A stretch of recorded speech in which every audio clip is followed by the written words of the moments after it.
So I hope you're not yet tired of me talking about Next-Gen 911 because I'm about to do it for like an hour. And it's something that for a lot of us hasn't been really front and center, but it's going to be. So what I want to do today is sort of take you through what it's about and then what we're going to have to do in the GIS world to get ready for it. So we'll go back in the Wayback Machine just to get a little background about how the current 911 system works, and then an overview of what is going to be different in Next-Gen, and specifically how it's going to be relying on GIS in ways that the current system does not. And then I'll get to what we've been doing to get ready for that and what is going to be coming up with that. So you may have noticed a couple different new faces in the room today. We have some of the people from the state 911 office. The fellow on the right there is the director of that office. This is a picture from a few years back, so his hair doesn't look like that anymore. But he's been running that effort for a long time. So the background on 911. 911 before 1968, a few of us are old enough. There was no 911 before 1968. So when I was a kid, you moved into your 1960s house, right? The phone company brought you your Western Electric telephone. Now, I should, to be fair, you didn't have to have the black phone by the time it was 1968. There were other options, right? But you moved into your house and you got your phone, and then you put a sticker on the phone because every local police, fire, and EMS you had to call them directly. There was no common emergency number. So you had to know what that number was, and it was going to be different in every different place you went. Not ideal if you're panicking because your house is on fire. You don't want to have to look up the phone number. So in the 60s, there began to be discussion about having a common emergency number. The number 911 was chosen for that, and the first 911 call was placed in Haleyville, Alabama in 1968. So it was very much a local function, central office by central office. It began to spread pretty quickly across the country. Some places it took a while, so it was a good more than a decade before it was really uniform across the country. And then at the beginning, it was really just, okay, great, we've got this number that we can dial. That's a big improvement over the way it used to be. But when you called, you still had to explain where you were, what you needed, and so forth. Beginning in the mid-'70s, there was some technology thrown in there that, by today's standards, seems pretty ordinary, but at the time made a big difference. And the first one of those was the automatic number identification, or ANI system, which is basically caller ID, except that back then there was no caller ID. But what ANI does is it enables the system to know what number you're calling from so that it can begin to look up who you are. The other piece of that at the same time was automatic location identification, or ALI, which looks up, based on your phone number, it looks up your address. So we typically hear about those together, ANI, ALI, and it's basically the way that the 911 system knows what address you're calling from, and that led to enhanced 911, or E911, which is still what's in place now in New Jersey and most of the US. So the big improvement there was, if you have the ANI-ALI information, we have about 180 answering points, PSAPs, in New Jersey. So when you dial 911, there are 180 different places where you might have your call land, where it might get routed to. And you really want that to be the right one because it's a local function. And so the anti-alley system allows the telephone network to deliver your 911 call to a particular PSAP. And it's the one that's been assigned for the phone number that you're calling from. There's another piece to the way that routing works, which I'll get to in a second. It's called the Master Street Address Guide, or the MSAG.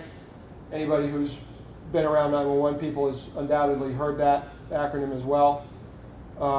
And all of that together allows the system to deliver your call, ideally, to the correct 911 center.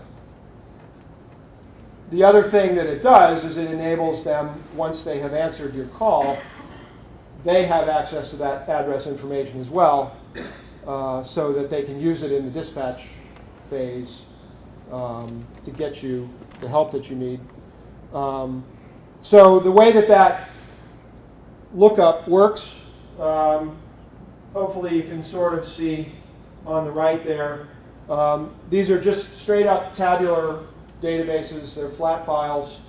So the ANI system gives your phone number, and then the ALI database uses your phone number as a key to look up your record for that phone number, and it gives the subscriber address for that phone number.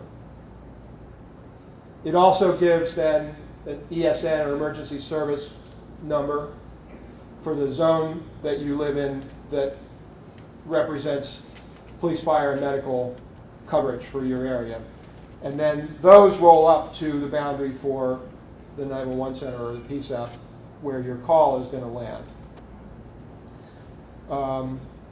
Sorry, I skipped it. Your address allows you to look at that last stuff that I mentioned up in this other table that's called the MSAG. And if you can see, the MSAG is address ranges. And sometimes it's just one side or the other of the street, or in other words, sometimes it's just odd or just even. Sometimes it's both. And from that address range, it gives the ESN that you're in, which allows the route for your call to be determined. And then it's also what is available for dispatch. So that's how the 911 current system works. Tabular databases, they're programmed into the telephone system. There's a series of devices that route the phone call based on that information. It's great if you're calling from the landline. Works really well if you're calling from the landline. One of the things that it gave, and one of the big benefits of Enhanced 911 was that all you really had to do was call. You didn't have to be able to say anything. So if a kid calls and says, mommy's sick, you don't have to know the location. You don't really have to know what the emergency is, although it helps. But the location, obviously, so if you're calling 911, it's really those two things are what they need to know: where you are and what's wrong, right? And the what's wrong part is less important than the where you are part, because they can go and find out what's wrong if they know where you are. And so the E911 system enabled them to know where you were, and so it actually became practice. They didn't ask that first. They would, pick up the phone, 911, what's your emergency? And then they would get to, confirming your location as well. And so that's the way the current system works. And there are a couple of states that have moved to next gen, and a couple of regional outfits. But for the most part, that's still the way 911 works. So I mentioned that it works really well for landlines. 80% of 911 calls now are not from landlines. They're from wireless phones. So that tabular system is still what's controlling the call routing. And so there's a sort of a hack that gets done to make it work with a wireless phone.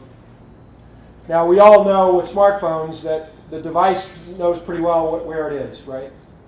When you use Uber, it's right there. You're standing at the airport, and the dot's right there at the airport. The phone knows where it is. Uber uses that. Google Maps uses that. 911 can use that after the call is answered, but the routing system doesn't have access to that device location, although that's changing fast, so I'll get to that. The FCC is the agency at the federal level that regulates 911, and really what they're regulating is the telephone carriers. And they have a requirement that's referred to as Phase 2 for wireless calls to 911. Phase 1 was essentially just that they had to provide the phone number and stuff. Phase 2 was about the caller location, and there was a staged implementation with deadlines for percentages of how many 911 calls had to be located within certain tolerances, but the tolerances are not terribly tight. The current Phase 2 requirement, if the cell provider is using a network-based location, they have to locate you within 300 meters. So that's like my whole neighborhood. That's Phase 2. And none of that is really available for the call route. Again, that's what's available after the call is answered. The way that most of the wireless calls are routed, in other words, the way that the decision of which 911 center is going to answer you is based on the sector, the portion of the cell tower that you're connected to. So the cell tower has different antennas facing different ways. It knows which of those you've hit. And then that little pie slice is where the location is used to route your phone call. So there's a cell tower over in Morrisville. You might be connected to it right now. If you called 911, you might very well get connected to a 911 center in Pennsylvania. So, not ideal, right? We've lost something here relative to the way the old system worked with the old phones. We're not doing as well in terms of location. And in fact, now it's common when you call 911, don't try it at home unless you really need to.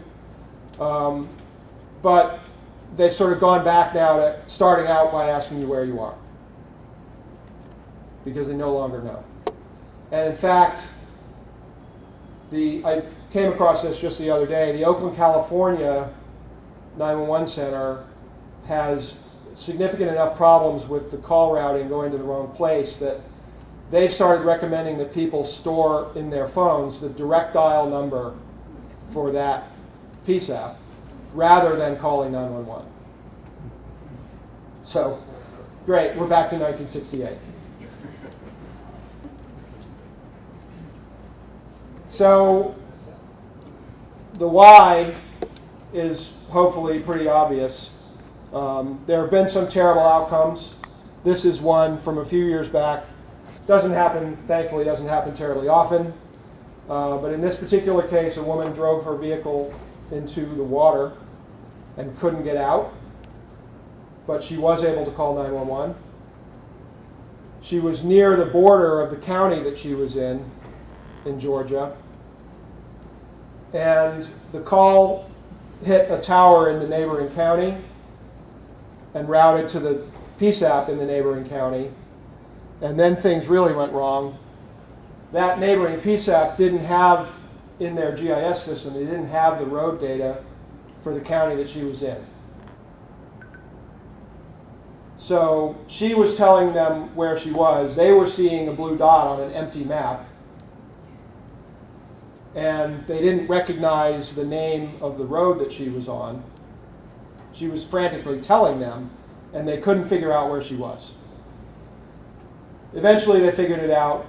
They dispatched help. Close, but not close enough. They were able to get her out of the car while she was still alive, but she died later. So, you know, we can only guess whether, if they had gotten there sooner, whether it would have been soon enough, but it might have been. That terrible outcome was the result of sort of a perfect storm of problems. The call routing was only the first. The fact that they didn't have the map is pretty bad. Easily fixable, certainly. But if the call routing had gone right, it never would have been an issue.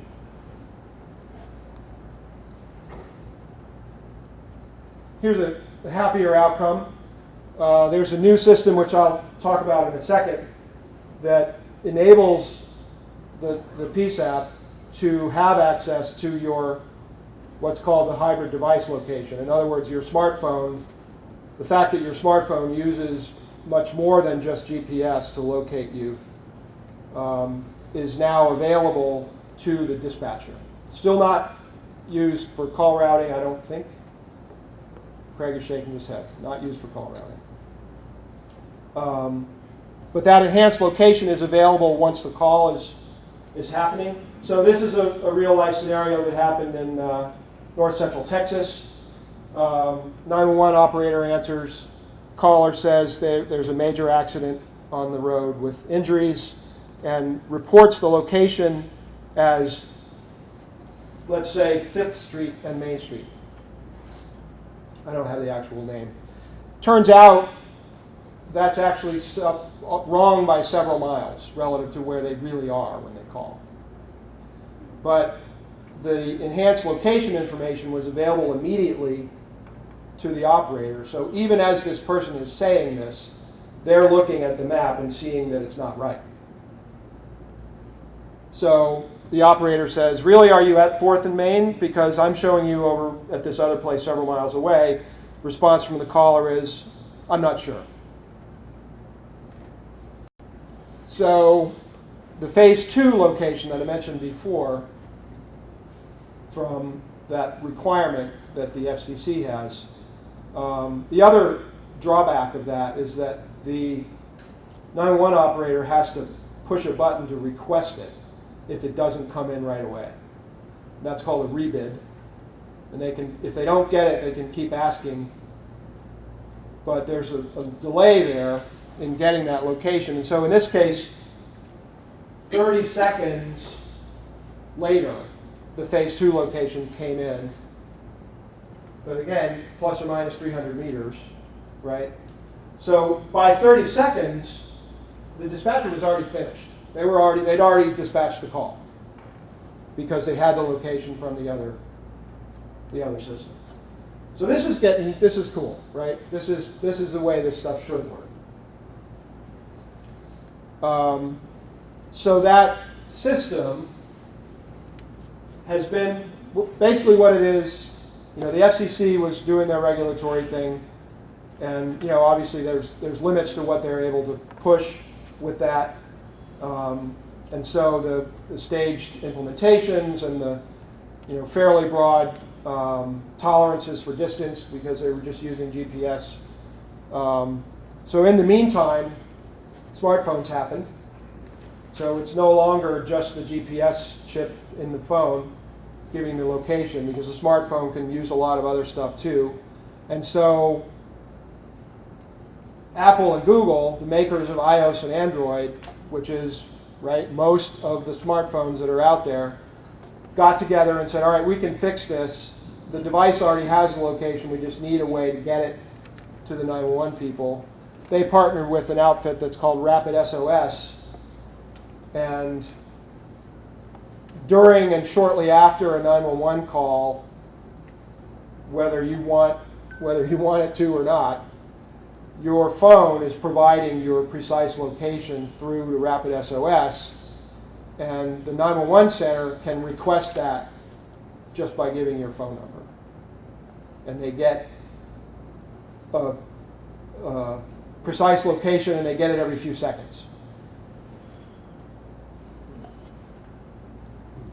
So again, still not used for call routing, but really good for dispatch. And we were visiting a county 911 center and mentioned, this was about a year ago when Rapid SOS was pretty new.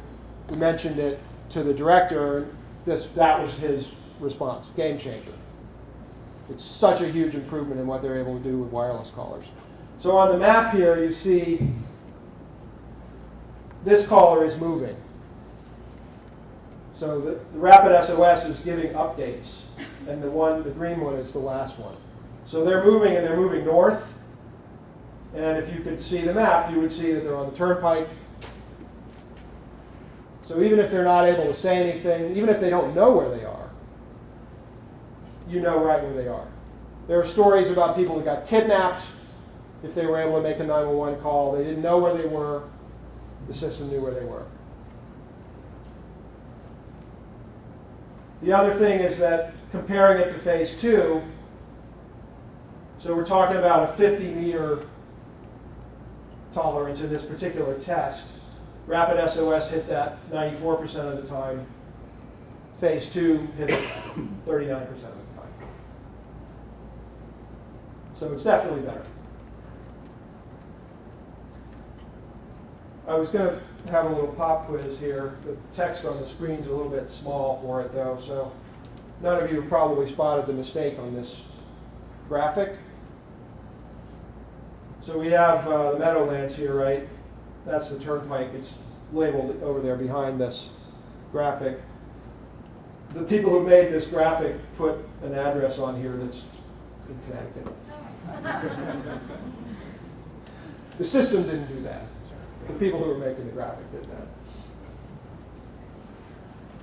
So that's kind of how 911 works today. So the location technology has just recently, within the last year and a half probably, the Rapid SOS thing has radically changed the response phase for a wireless caller. We still don't really have great call routing for the wireless caller. I mentioned the problem in Oakland, but it happens all over the place. So what is Next-Gen 911? It isn't just being able to text to 911. That's part of it. We have a workaround now that enables you to text to 911 in New Jersey. What it really is it's a total rebuild of the way that 911 is structured. Those 180 answering points today in New Jersey are separate from each other. They're connected to the world through the telephone network. And they do have an internet connection, but it goes right out to the internet. What NextGen does is it builds a private network called the Emergency Services IP Network, or EZINet. And I don't plan on having you look at the details of this diagram, but the idea is that this is the 911 world here, and the outside world is separate. So when you call or connect to 911 in any other way in a next-gen system, you pass through essentially gateways that separate a whole network that connects the PSAPs to each other, but separated from the outside world. So, by today's standards, this is a much more secure design. And because it's an IP network, so voice over IP works fine, but it can also carry text messages, video feeds. If you're in an active shooter, you can just send them the video. It also makes possible, from a technological standpoint, for devices to contact 911 for you. By policy, most places don't allow that right now. So your burglar alarm isn't allowed to make a 911 call without a person being involved in triggering it. But in terms of the technology, you could have your Tesla tell 911 that you just crashed.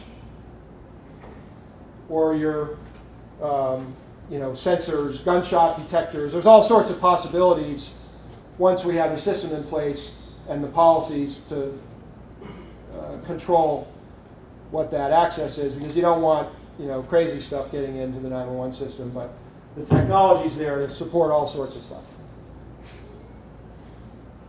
The other thing that it does is it makes failover from one PSAP to another work a lot better. The way that it works today, if a PSAP goes offline today, there is pre-programmed into the system an alternative answering point. So for each answering center, there's an instruction that if they don't answer, it goes to somewhere else. When Hurricane Katrina hit the Gulf Coast, it wiped out a bunch of PSAPs, and most of them were using each other for their alternates, because that's typically what you would do.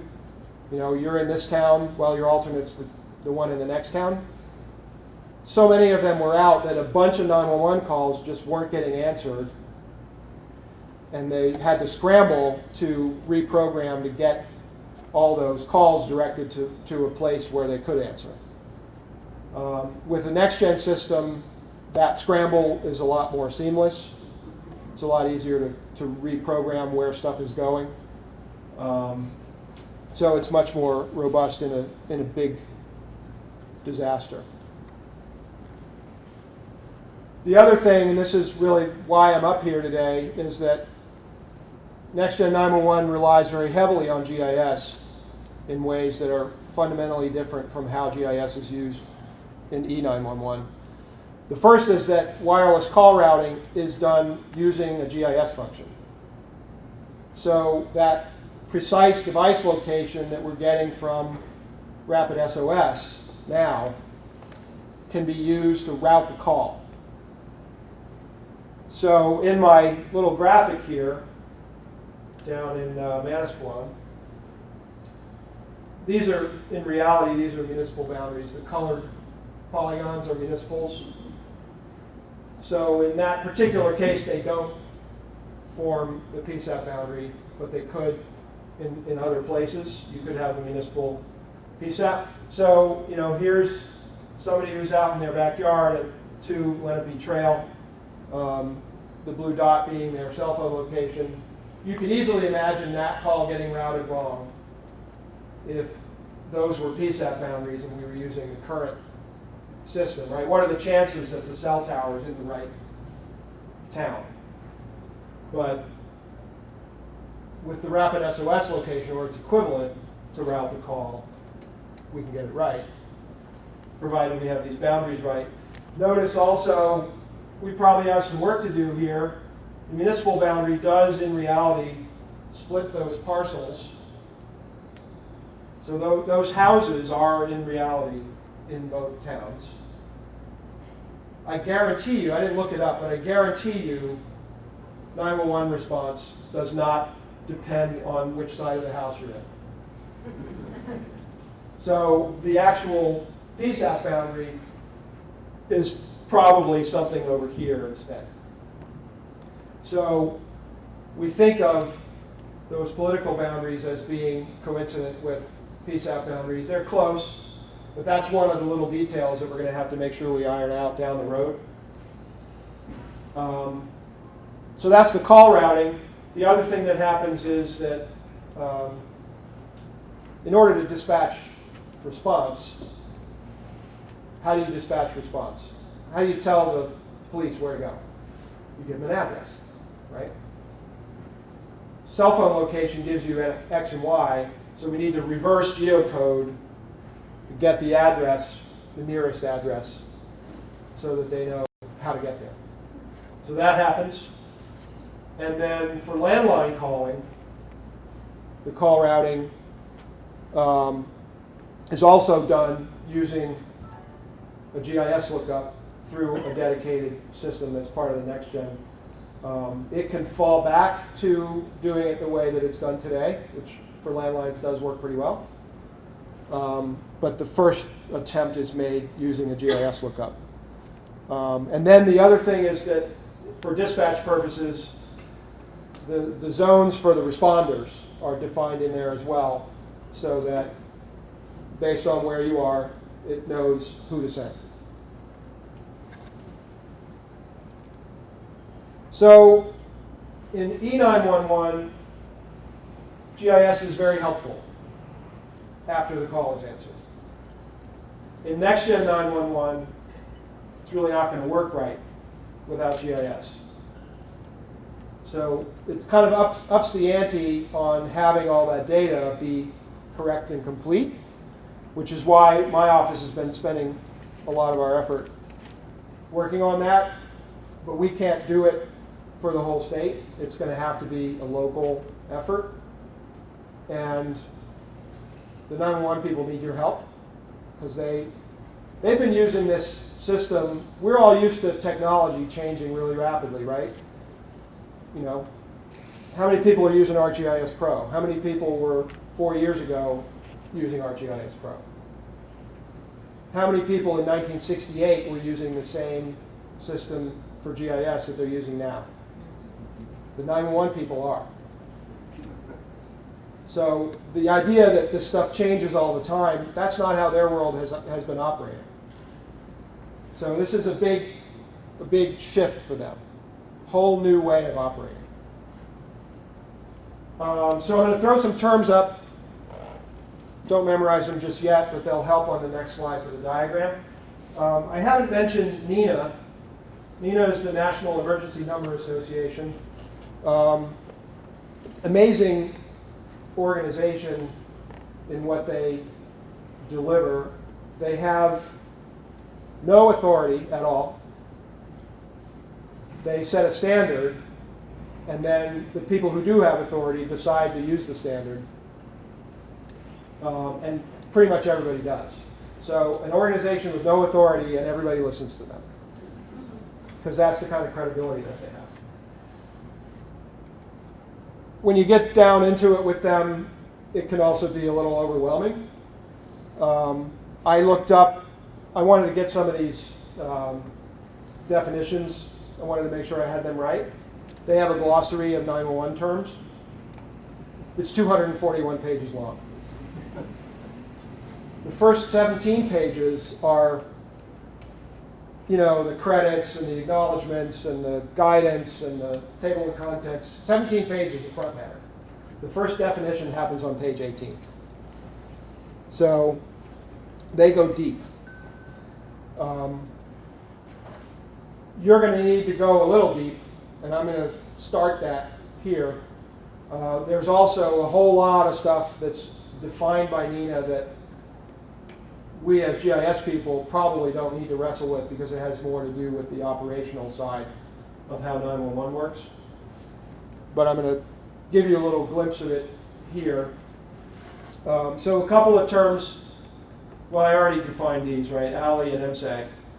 So the Master Street Address Guide is that table that goes from address ranges to emergency service zones. That's sort of the operational guts of how call routing works now. And so one of the things that we're going to have to be doing is making sure that the stuff that we produce does at least as well as the MSAG does. And so there are some thresholds about that. Over in NextGen, some new terms. So I3 is the NENA's name for the big body of standards that they have set out for how NextGen will work. So you might hear about software systems being I3 compliant. I3 is just the standard for NextGen 911, except that it's not just one standard, it's a whole bunch of them. EZNet is the network that the PSAPs are connected to. Then we have some things I haven't mentioned before. LIS, or Location Information Server. Sounds like GIS? It is. That's what is going to provide the location of the caller who calls 911. LVF, Location Validation Function. I'll talk about that when I have the diagram up. And then the biggie, ECRF, Emergency Call Routing Function. So this is the black box in the NextGen system that decides where your call is going to go when you call 911.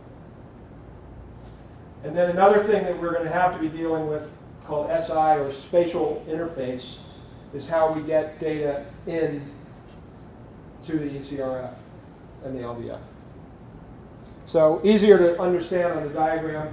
I'm going to spend a few minutes on this diagram here. Sort of a schematic of how NextGen works. On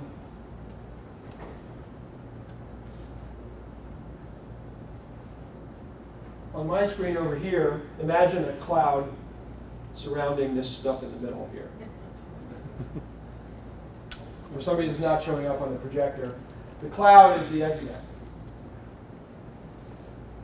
So the idea is you're out here in the outside world summoning 911 using one of these types of devices, a VoIP phone, a regular phone, publicly switched telephone network, PSTN, cell phone, Centrex, whatever. You dial 911. The first thing that happens is that the location information server figures out where you are. And then it goes through another acronym that we won't need to worry about too much, the boundary control function. Think of it as a firewall. Puts the call into the EZNet and gives it to the emergency call routing function, which figures out which PSAP to give it to and sends it to that PSAP over the EZNet.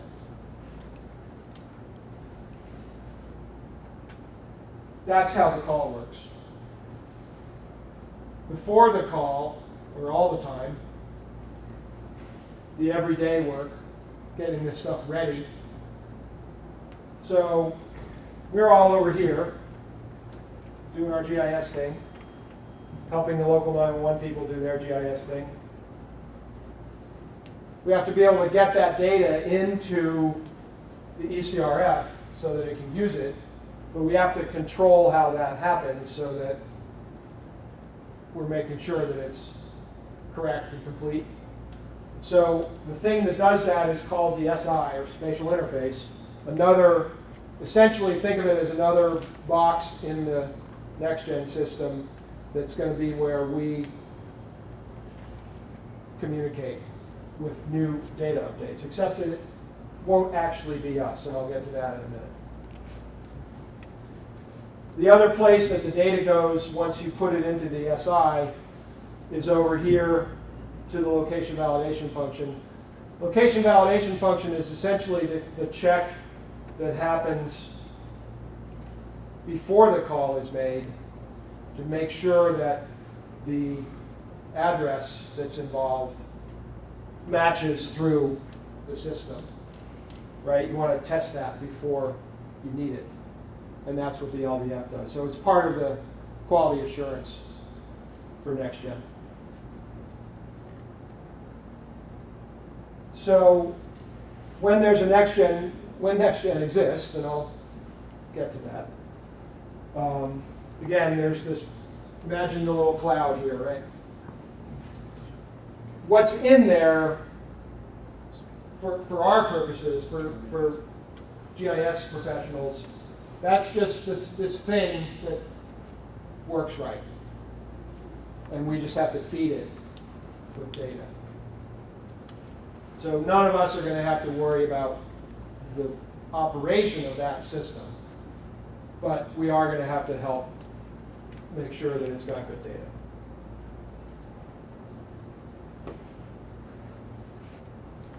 So I mentioned that it's not really going to be us provisioning the data. This is a quote from one of the NINA standards. In case you want to go read the whole thing, it's probably not 241 pages. And the highlighted part, the blue part, is the important part. And basically what we're saying here is that only the 911 authority for a particular geography is going to be able to put in the data for that geography. And they are responsible, the 911 authority is responsible for making sure that the data in that geography is complete and correct. So in practice, who is that? NINA intentionally didn't say PSAP because it might not be, on a local basis, it might be, the decision might be that some bigger entity is going to provision data for multiple PSAPs. That's left to the people that are implementing it to decide. But the point is, there's one entity for every geography that you name. There's one entity that can update the data. And so it's really their responsibility to do that. One of the things I don't have on the slide there is that in the operational standards, there's a timetable. If an exception report is triggered by an address that doesn't match, for example, 3 days to get it corrected, 72 hours. So what are we doing eating this elephant? How are we going to eat this elephant? So I mentioned that we had the 911 people in the room. The Office of Emergency Telecommunication Services is another group like OGIS within New Jersey OIT. They are the lead agency at the state level for 911, and they are going to be the lead agency on the move to NextGen. Craig, this is your new car. I thought 911 would be appropriate. That's the NextGen 911. So there's an RFP in the works to get this whole party started. This is me being polite. The RFP is taking longer than expected. We've been hearing about it for a while. We've been ready for a while. It's entered a fairly frustrating sort of circle of political and administrative issues. Roger would probably want me to quote Monty Python and say that it's not dead yet. It's not dead. And actually there are signs of hope. We hope that it will be real soon now, that it will be released. And that'll get us going towards having a system for NextGen 911 so that we can load all this good data in it that we're building. It's not going to be, lighting up that new network is not going to be this year, it's not going to be next year. But hopefully not too much longer after that. I don't know. In the meantime, we're working on getting ready and getting the basic data ready so that when we get to the starting line, we have something to start with. So the goals, we need this stuff to be good. We need it to be the best quality we can do and as complete as we can. We also need to have open data exchange, certainly within the state, right? We don't want to have the neighboring PSAP not have the map, right? But we also need to be able to give it to the neighboring states. We're hoping that the call routing doesn't land you in the wrong state, but even if it doesn't, often there's mutual aid, other situations where you need to know your neighboring state. Another parameter here is that the data maintenance workflows that might be suitable for us might not be suitable for 911 staff because they're not doing GIS all day long. Or maybe in a particular location they do have somebody who's doing GIS all day long, but maybe not. And so it's going to be on the 911 authorities once it gets going. As I said, the standard says it's on them. They're the only ones who can put it in. They're the ones who have to fix it within 3 days. But if we turned it on today, there would be no way they'd be ready. So the people like you and me have to help. This slide, I'm preaching to the choir here. I'm sure you're all familiar with the fact that data stewardship, the way that we've involved it in New Jersey, some data layers are produced statewide by the state government. Some are produced at the local level and rolled up. Some are produced with a more federated model. So, we provide the 12-inch imagery.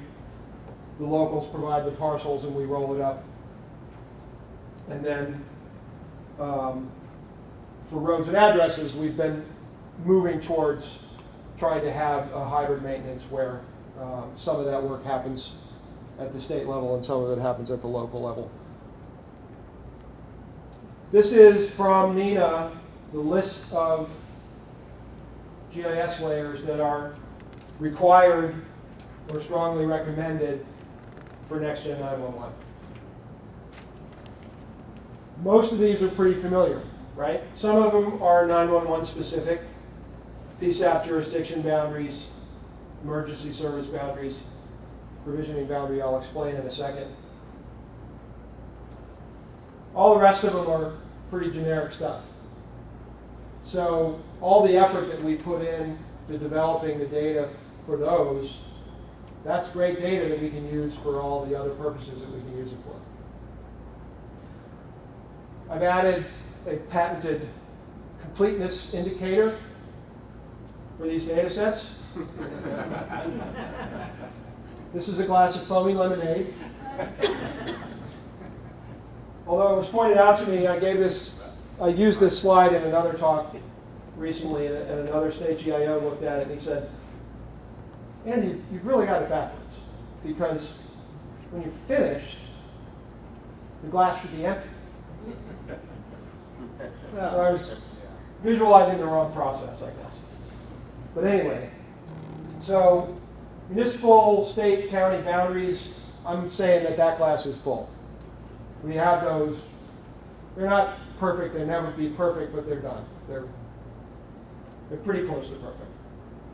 Road center lines, mostly full. Address points, it's a little hard to make out the glass, it's about that tall. So the address points are sort of most of them, more than halfway. PSAP jurisdictions, we have pretty good. I pointed out to you the little tweak that we would have to make. Emergency service boundaries at the statewide level, we don't have. So that's going to be something that, the only way that's going to happen is to get all those people together to agree on what their boundaries are, and we'll help with that. But right now, we're going to put that off. The provisioning boundary is a Next-Gen 911 specific layer. It's only used for controlling the data flow inside of the system. So I mentioned the spatial interface, which is that box that we can update the data through.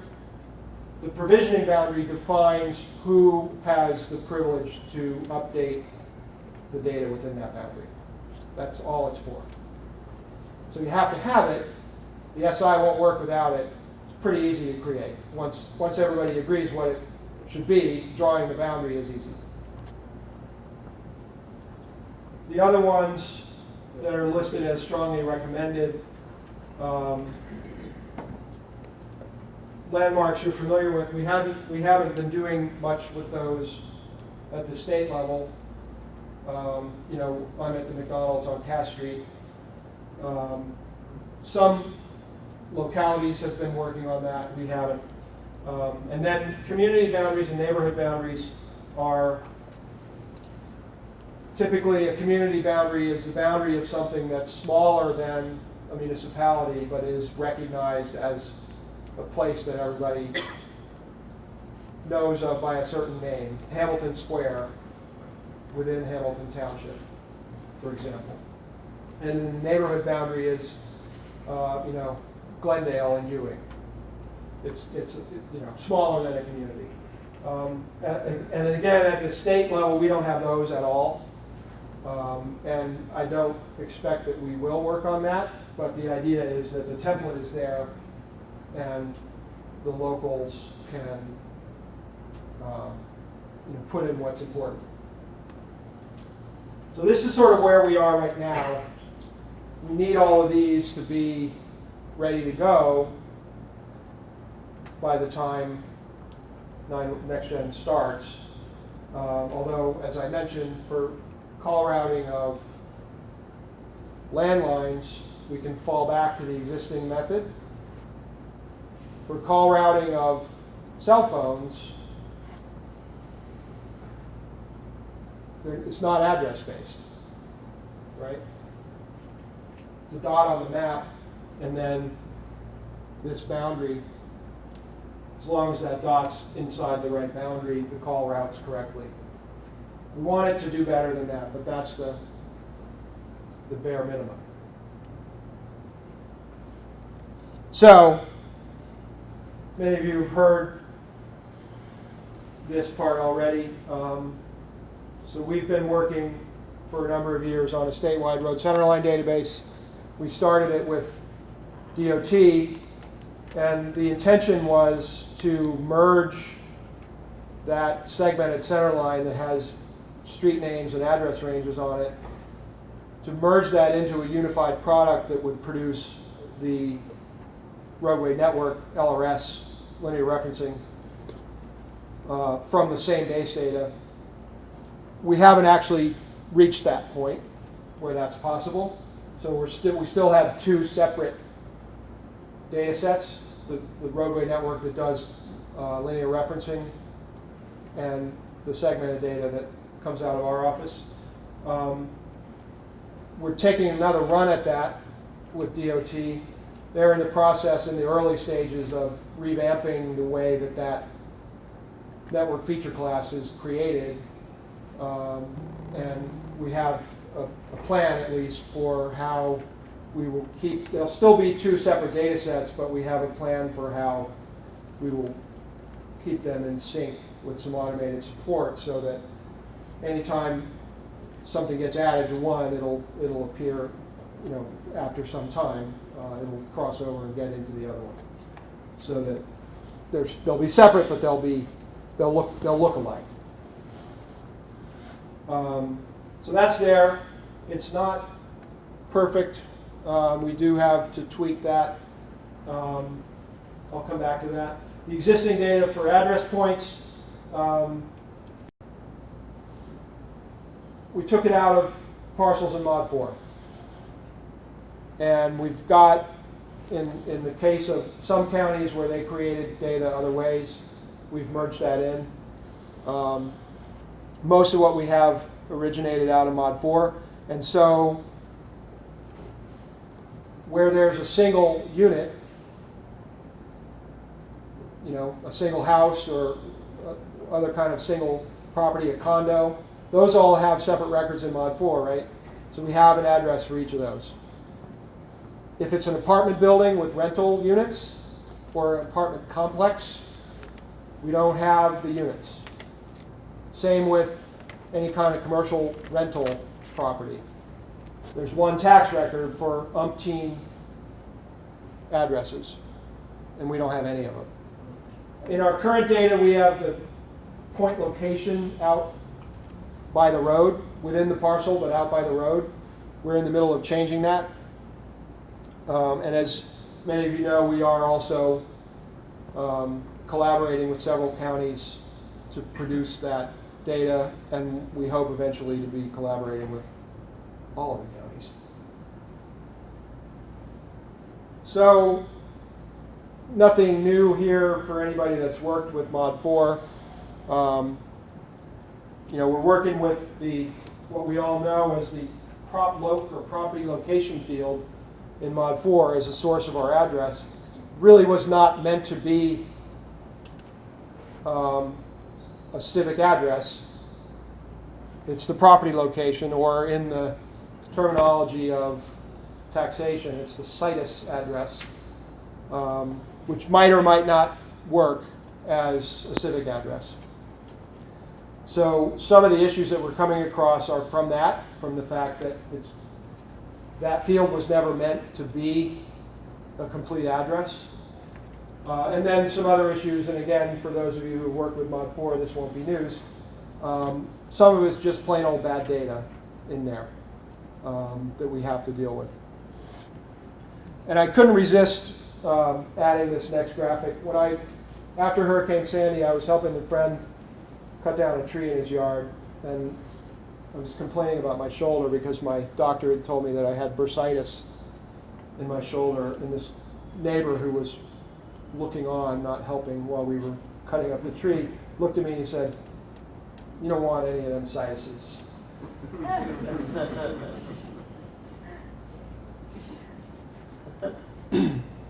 So, again, familiar to all of you that work in this space, this is a pretty common scenario. We have up here on the upper left, nice, neat condo polygons, each with their own address point. Same deal up here in the upper right.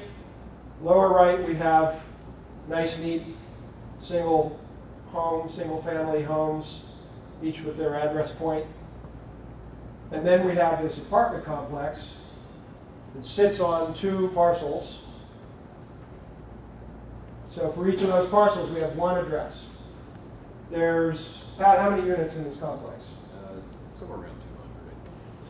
Couldn't hear him. Somewhere around 200. Okay, 200. 200 addresses we don't have, basically.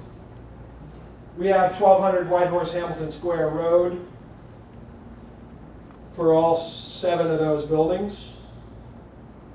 Each one has however many apartments it has in it. We'll need building number, apartment number, and so forth, eventually. So that's going to be the one that we don't have a great source for at the state level. We have some pretty good sources for the existence of the addresses, but nothing that tells us where they are. So we can pull the voter registrations, we can pull motor vehicle. Those don't tell, they tell us the address, but they don't tell us the location. So that's going to be an issue. In the opening, Doug mentioned the NINA model. So in addition to the 240-page glossary, last year, 2018, NINA published a very exhaustive data model for GIS data for Next-Gen 911. There were some really good GIS people from state and local governments that participated in that work group. If any of you have worked with the New York State GIS office, you'll know Cheryl Benjamin. Cheryl led that team and produced this standard, and it goes down to field names, field types, field lengths. It's very detailed. And it does that for each of those layers that were on that list I had previous.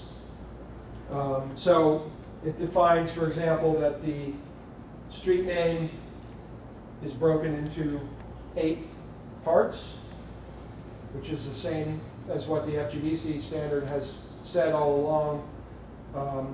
It's just that this goes one further and names the fields and how big they are.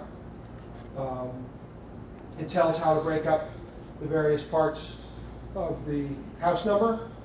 So, 23 and a half. 23 goes into one field, a half goes in the other. It's all spelled out.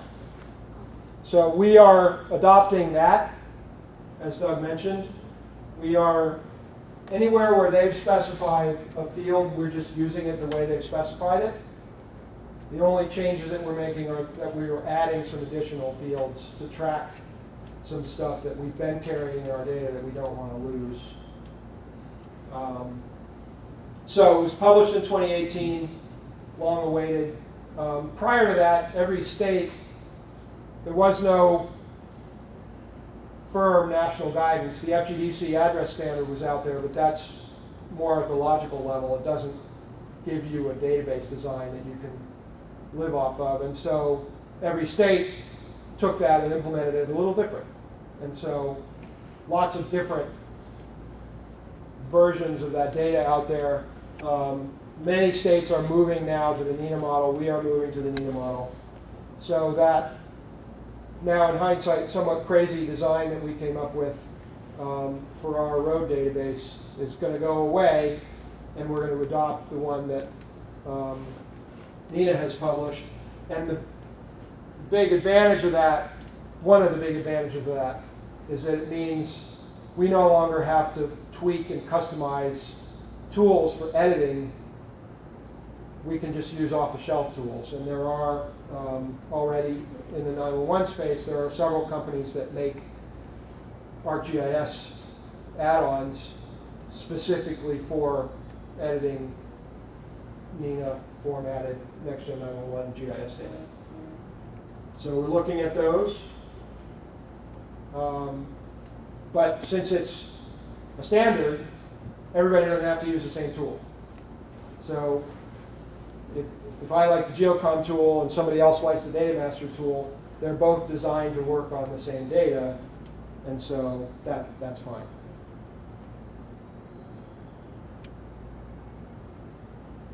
Some of the work we're doing on the address points, we've mentioned these prior.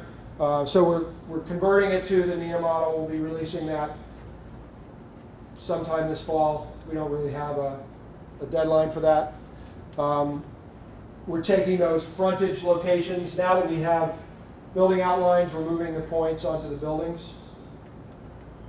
There's a couple of wrinkles with that. The single family example works great. When there's more than one building on the parcel, how do we figure out which one's the right one? So I don't know how well it's coming out here, but this is a horse farm. Got lots of buildings on it. One of them is the house. A little hard to tell from the air which one. It's probably not that one where the point is, since that's next to the riding circle. So the automated way of doing that has its limits. And somebody's going to have to look at it. And given the scale of this, that means somebody local is going to have to look at it. Lots of those kind of things. We're hoping to get, as high a percentage as we can done automatically. And then the idea is that's the starting point for the locals to build on. We're also going to need new roads that get built. We need to improve our methods for picking those up. We have a couple different irons in the fire for that. I mentioned the missing addresses in any kind of multi-unit complex. Tweaking the building locations and then just fixing up the address. The other, again, familiar to all of you, problem with the Mod 4 addresses is that property location field is only 25 characters wide. There's plenty of addresses where that's just way too short, and so they have to brutalize the street name in order to fit it in. And so we have to go track those down, and if it's, WH-ham SQRD, we're going to have to spell that out to White Horse Hamilton Square Road. Some automation can help there, but there's no magic. So once we get there, the idea is Next-Gen 911 is this federated maintenance, right? Every 911 authority, according to the standard, provisions the data for their own geography, but it goes into a common database that's available to all of them, and that we will also pull out from the ESINet and use as our statewide data, and to give it to 911 people in other states. So a centralized repository, we're going to have data flying all over the place, replication, failover. There's some technology stuff we have to do to make that all work. And some of that we're not designing yet.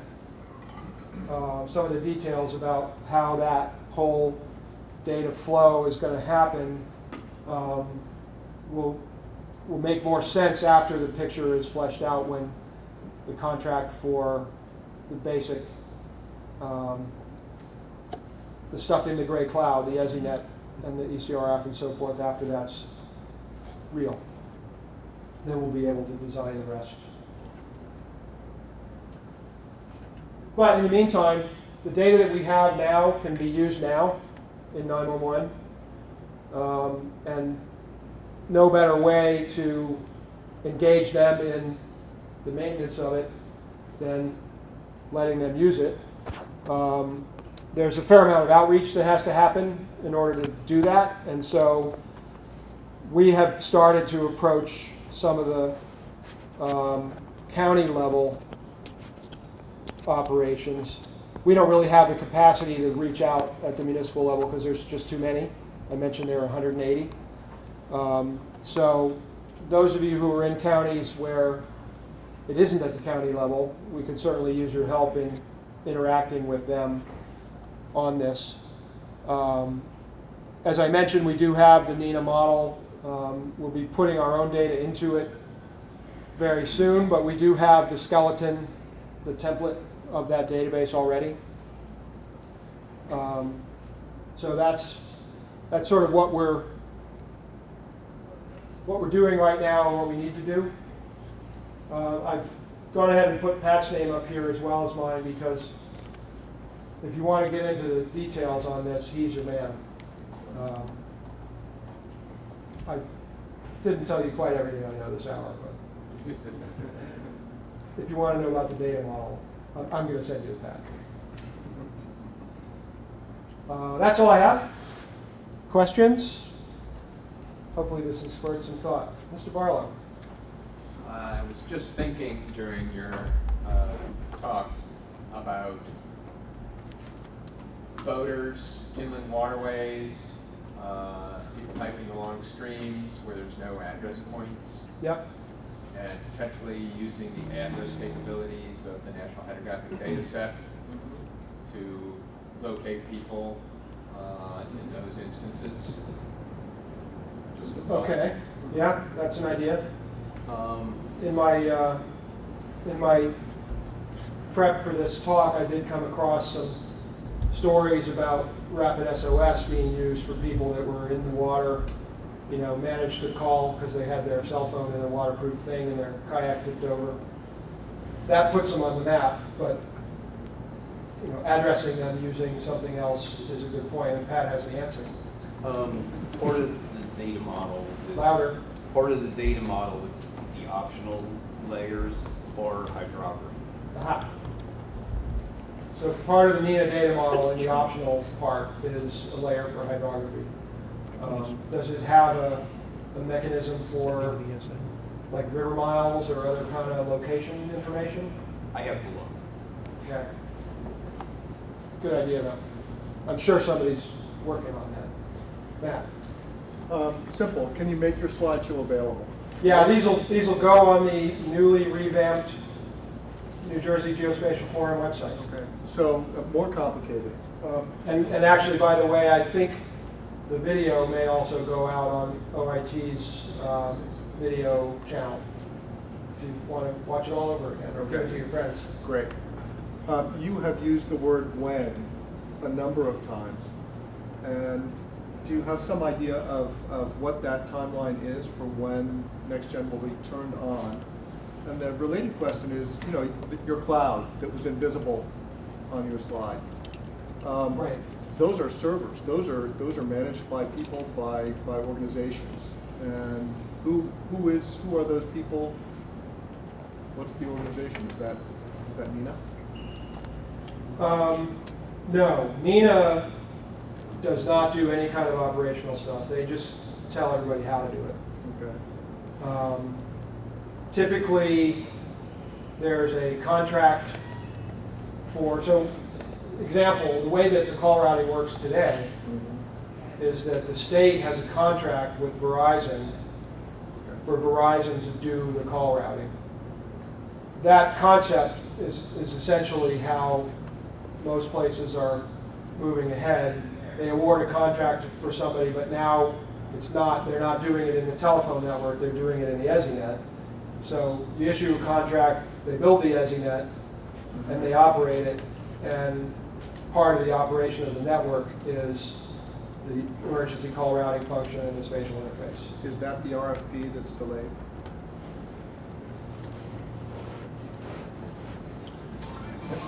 Probably. Okay. I know things about the RFP that I'm probably not supposed to tell. Craig, do we have any idea about time on this? How long it might take to get to the contract, and then how long from there until it's actually lit up? Well, probably once the RFP goes out, typically we're probably looking a year later for the contract award, after evaluations, protest periods, things like that. I'm hopeful that this will be out first quarter of next year, although I said that for the last 4 years. Right. So, 3 years. This is the closest we've ever been, and it really is, the administration is looking to move forward with it. That's encouraging. Yeah. There are a lot of things that are going to occur with NextGen with routing based on the location. That's going to take work on the wireless carriers end that we're not there yet. So we're not going to wake up some Monday morning and all of a sudden we've got NextGen 911. It's going to be a period of time as we incrementally achieve all of the different things that happen with videos and things like that. And there's also the side of NextGen is going to be incumbent on all of the PSAPs to upgrade their equipment so that they can be capable of using the information being sent. Yeah, that's a good point. So, for the benefit of the video, and if anybody didn't hear it, we hope that the RFP will go out early in 2020, and the process from there until the contract is awarded is probably about a year, and then that's when they start the work. And we don't know yet from, it'll depend on the responses, how long the work takes, but that's probably, it seems like it would have to be at least another year after that. And what was the other thing you said? The equipment in the Oh, the local equipment, right. So those 180 call centers all have to be upgraded to be able to do NextGen within the call center, and the ones that aren't upgraded, it'll basically, the new high-tech network will come to the door, and then it'll convert everything back to compatibility with the current equipment. So there's a fair cost involved there as well, especially if you multiply it by 180. Julia. So a couple things. One is that model that Nita does is very specific. It gets down to domains. And it's constantly, you can appeal if you find you don't have things, like we're going to have a long list of appeals in Puerto Rico because it's not Spanish and we have to use that. And they don't always account for things like Queen-style addresses. So New Jersey, I think you have Fairfield that has Queen-style addresses. So, there are some things that are still going to have to be tweaked. But for reference, I started working on the Emergency Communications Transformation Program for New York City in 2004. That was phase 1. Phase 2 is still running and isn't complete. So, this is not an easy thing. There's a lot of, figuring out how you get updates into the system. There's a lot of getting people to buy into the system. There's, it's a big, big process. But, the dream is that at some point you have a completely seamless network across the United States, which means everybody gets better service, everybody's safer. Right. So, it's worth the long and painful trials to get there, because in the end it really will make life better for everybody. Yeah. So the Queen-style address that we have in Fairlawn and a couple of other places, we're not going to be able to make those. So these are addresses where the house number is a hyphenated number, and we're probably not going to be able to make those work with the road centerline based geocoding that looks for an address range, but we can make them work with address points, and the NINA model actually does have a way to fit those in for address points. The other point that Julia mentioned about the fact that this thing continues to evolve, in particular, if you look into the NINA model, there's some stuff in there about landmark points. And that is pretty likely to change substantially in the next revision of that data model. So that's another reason why that's another excuse for us to put it off. But from what I'm hearing from the people that are involved in the work group, the part related to addresses and roads is pretty well locked down. Won't be changing much. Landmarks will. Yeah. So practically speaking, some of those limitations you talked about earlier are in place for the near future. Do you see any interim upgrades during the time that this is being developed? It's going to take a long time, right, to get this in place. In the near term, is it the kind of situation you're describing where for 911 folks it's kind of like very slow changes, where us in the GIS world we're just used to lots of new tools, lots of new changes? Is it just kind of like we're stuck with these current limitations for the next X amount of years? In a second, I'll punt that back to the experts in the back of the room. So I mentioned that text to 911 is now possible. If you haven't seen our ads, call when you can, text when you can't. So it is possible to send a text message to 911 in New Jersey and have it arrive. It doesn't go to all 180 call centers. There are fewer call centers that are routed for that, but it gets handled. So that was an upgrade that came in 2 years ago or so. There is also, with the device location for wireless phones, so the way that works is that the wireless carrier basically presents a sort of a pseudo entry for the anti-alley record that gets it into the MSAG in the right spot, hopefully.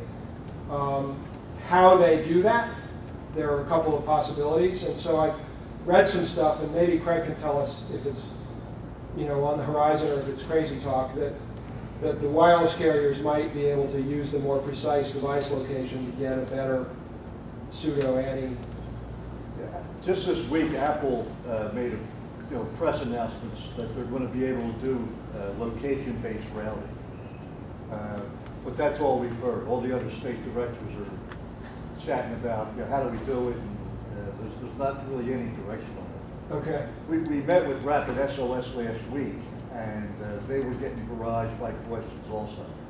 They know little about it, and they're not sure what they meant by that press release. Because at the same time, Apple made a press release that the high accuracy text to 911 feature that's on Android is now available in the Apple devices.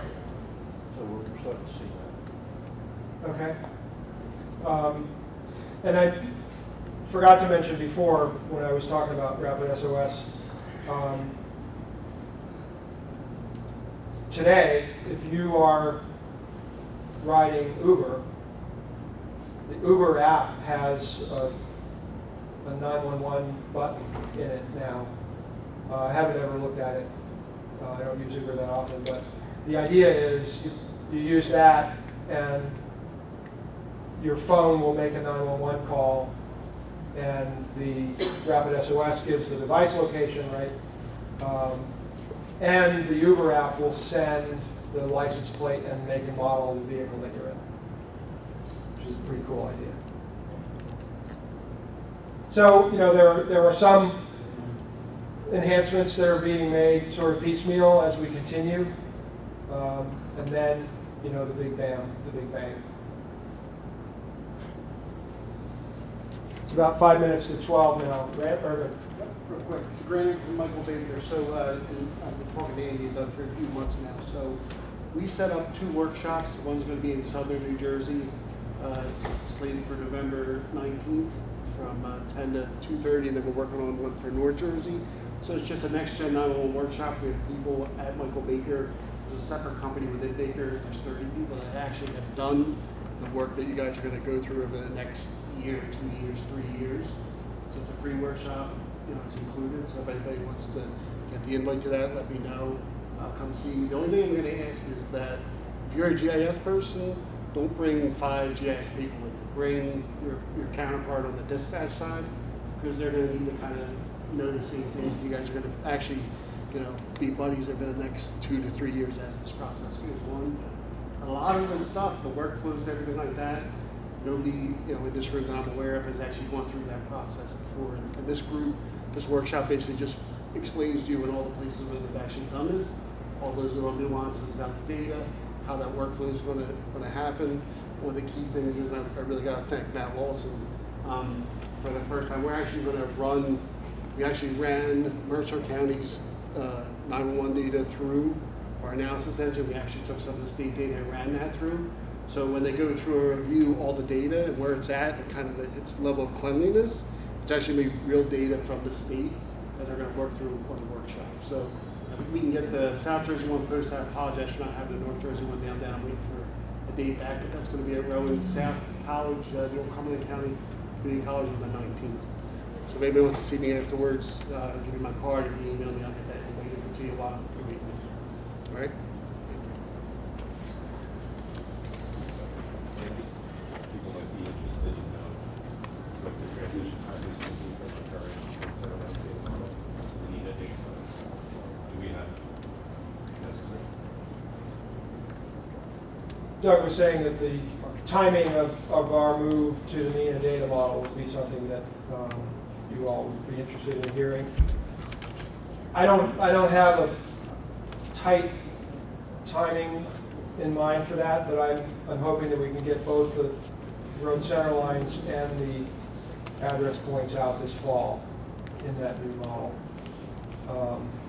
The road center lines is more just a straight up ETL into the new model.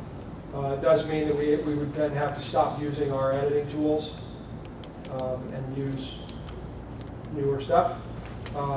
With the address points, we have some work we're doing before we move it in. We're doing some data quality work using some tools that we built that are designed for the old model. So we have to do those first before we move it in. So it's conceivable that the address points might be longer, hopefully this fall for both.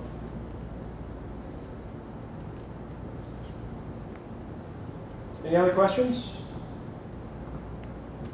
Okay, thank you.